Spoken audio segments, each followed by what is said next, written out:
All right, let's jump right in. Today, we're heading to Rome because something major is about to change at one of the most famous landmarks on the planet, the Trevi Fountain. A tradition that's been around for centuries is about to get a 21st century update. So what's all the fuss about? Well, to really get why this is such a big deal, we've got to talk about the magic of that coin toss.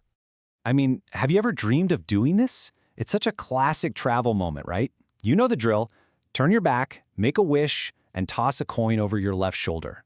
The legend says that guarantees you'll return to the Eternal City. It's on so many bucket lists for a reason.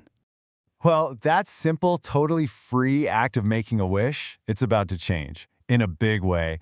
The city of Rome has decided it's time for a major overhaul. And here it is, the number that's at the heart of this whole thing, €2. Yep, starting in 2026, if you want to get close enough to toss that coin, it's gonna cost you. So why on earth would they put a price on a wish?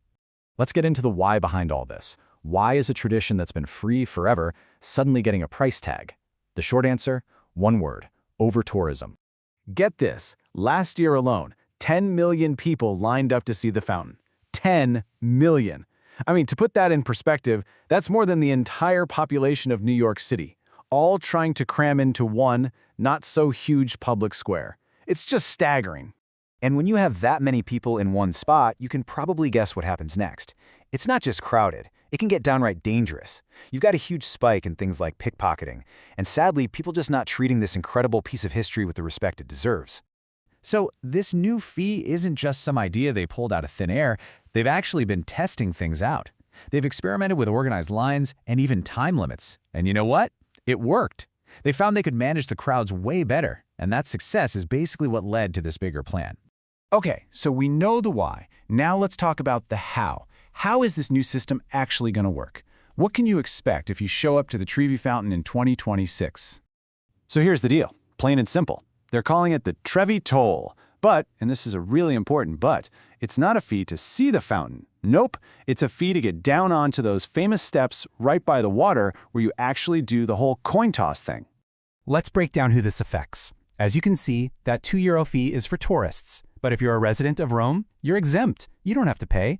So this city is definitely drawing a line between visitors and the people who live there.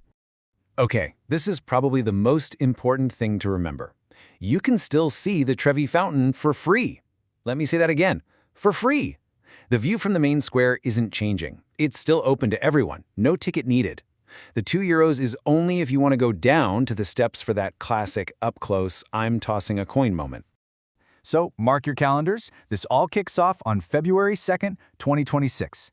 And the fee only applies during the day, when it's busiest. But here's a little pro tip for you. If you go late in the evening, access is still totally free for everyone. Plus, it's probably way more magical without the huge crowds, right? All right, let's address the elephant in the room. Is this just a cash grab? A way for the city to make more money? Well, Rome's leaders are saying absolutely not. They insist the real reason is about something way more important. And here's the official word, straight from the city's leaders. The main goal isn't profit, it's crowd control. Simple as that. They want to make the whole experience safer, more enjoyable, and honestly, to protect the fountain itself from the sheer wear and tear of millions of people visiting every year. And what about the money they do collect? Well, it's not going into a black hole. The plan is to put it right back into the city, using it to take care of other historic sites, make the visitor experience even better, and fund other projects to make tourism more sustainable. You know, this whole thing with the Trevi Fountain, it's not just about Rome. We need to zoom out a bit because this is part of a much, much bigger conversation that's happening all over the world about the future of travel. Think about it. You've got cities like Venice, Barcelona, Amsterdam. They're all wrestling with the exact same problem.